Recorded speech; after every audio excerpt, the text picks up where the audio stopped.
Audio Jungle.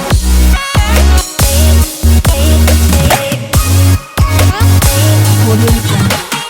One of the things I've said many times, and if you've listened to our Fix and Flip Fortunes series that's on the Pig website, if you have access to that, if you guys are premium members, you do. You can go back and listen to all the older stuff that we taught. About 2 years or so ago, we did a pretty lengthy series on renovations. It was called Fix and Flip Fortunes, and one of those was how to deal with contractors. And obviously, the biggest challenge, and I was even just talking to Nick on the phone not too long ago about business he's in, which is the painting business, and you know, subs and subcontractors. We joke about it all the time.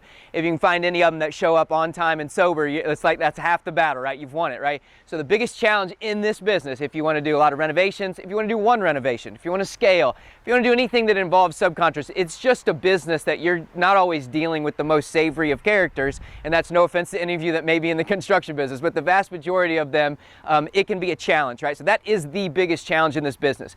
Here's the struggle, and I've said this many times, and you need to really take this to heart. If you're wanting to scale any kind of real estate business, whether that be wholesaling and rentals or rehabs, number one, you have to constantly and always be marketing, right? You have to be generating leads, whether that be inbound calls from direct mail, bandit signs, etc., or you've set up some kind of a program for outbound calls, like, you know, doing finding a list and doing some skip tracing and having a cold caller or whatever the case might be.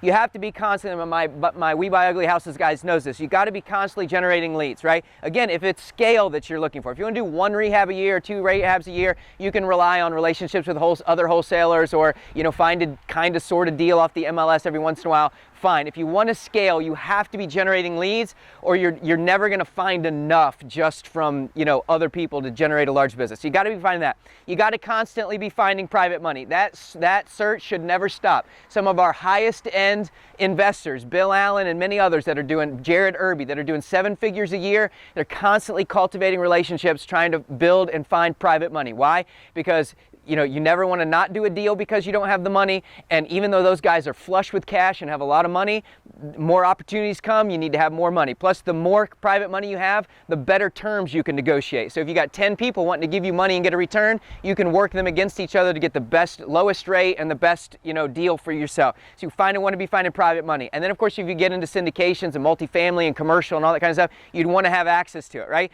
And number 3, the last one is, if you're going to be a wholesaler, you got to constantly be adding buyers. You should never stop that process. And if you're a rehabber, you have to be constantly adding contractors. That's what I'm trying to get to, is if you're wanting to be somebody who's going to be active in this business and scaling to even just doing a couple rehabs at the same time, you have to even if you have the best contractor on the face of the earth, and he had a great contractor, and I had a season in my life, I've been renovating houses for 15, 16 years, I had a season of 4 or 5 year period where I had the best guy ever. And we have a tendency, and I can tell you this is the greatest risk in this business, we have a tendency when we find that great contractor to stop cultivating relationships with other contractors because we got our guy, right? And he is awesome. He works on time, he shows up sober, he does it exactly how we thought, his prices are great, everything's good. Let me tell you something, everything works until it doesn't, right? And there's a million reasons why I've seen in this business over 17 years why that relationship breaks down.